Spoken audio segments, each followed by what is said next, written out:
Hey guys, today I'm going to talk about installing these Santa Cruz Slimeline skateboard rails.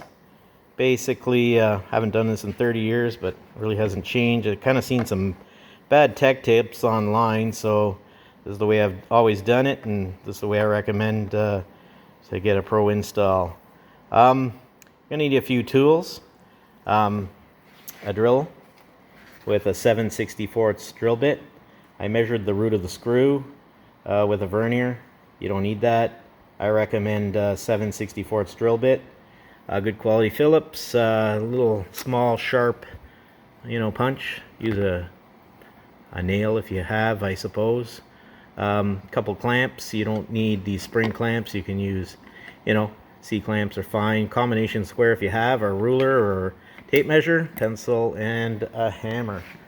And so I've got this combination square. Makes it easier. I've got it set at 1 inch. Santa Cruz recommends 1/2 inch to 1 inch from the edge of the board. Because of the curvature of this board, I went in a little bit more. I think it would be better at the 1 inch mark. Putting it too much to the edge, I mean, it wouldn't take really long to grind these rails down, and then you're just grinding the board.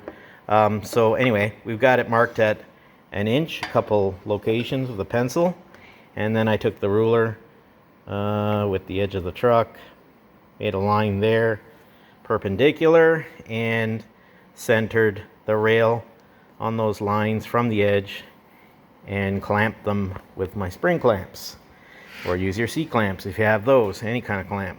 Anyway, I took my pencil, traced out all the hole locations, and then I took the small metal punch with the hammer and just made a small divot. You don't have to go crazy, just a small punch mark, to mark the wood.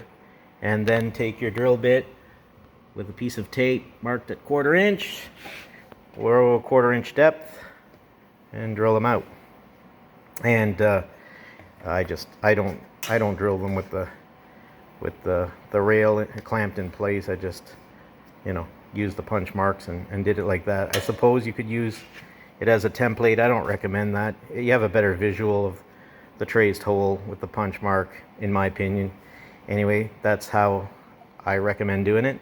Also, when you go to screw these in, don't use a drill with a Phillips bit. I just recommend just do them by hand. You only got 10 here. You're doing thousands a day, I guess, with the torque setting of the drill.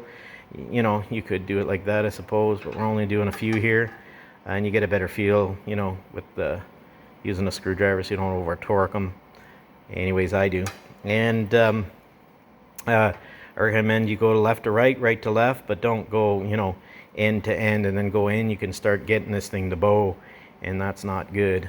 So, yeah, one end to the other, and that's the way I recommend you start to screw them in. Anyway, those are my tech tips. Hope that helps you out. Have a great day.